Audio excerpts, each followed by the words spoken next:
global climate change, that how the global warming is taking place. This is an again issue regarding the environmental ethics. Now let's look at the factors that are increasing atmospheric carbon dioxide. One of them is industrial revolution.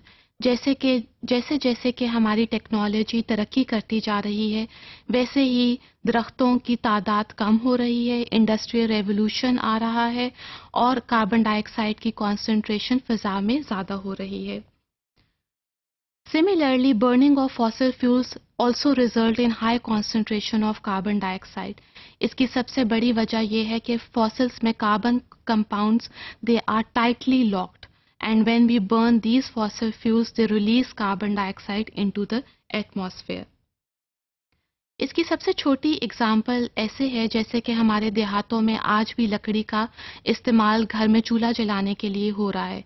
Keep in mind that the burning of wood is also result in the higher concentration of atmospheric carbon dioxide. Now why we are stressing on carbon dioxide gas? This is because carbon dioxide is a greenhouse gas. It is responsible for global warming. Carbon dioxide ऐसा क्या करता है कि मुल्क में या पूरी दुनिया के एनवायरनमेंट और एटमॉस्फेरिक टेम्परेचर ज़्यादा हो जाता है. इसकी सबसे बड़ी वजह यह है कि carbon dioxide they have the ability to trap infrared rays from the sunlight that allow the atmospheric temperature to rise. जैसे कि आप देख रहे हैं कि दुनिया का क्लाइमेट दिन ब दिन बदलता जा रहा है. Earth climate ozone is shifting.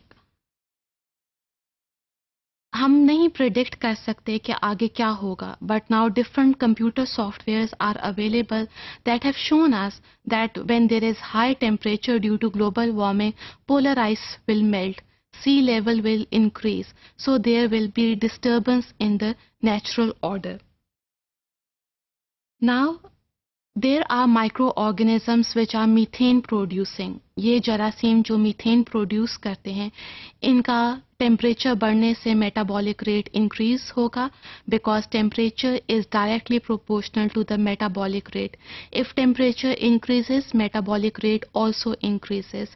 So if whenever there is high temperature of the atmosphere which we are facing today in 21st century, we are actually dealing with the methane producing bacteria in which the metabolic rate has increased a lot. अब अल्लाह ताला ने बहुत सी species इस दुनिया में पैदा की हैं. About there are 3000 different species on this earth. Now different species can get extinct due to these methane producing bacteria. ये सारे इश्यूज हैं जो कि हमने देखने हैं और इनको सॉल्व करना है.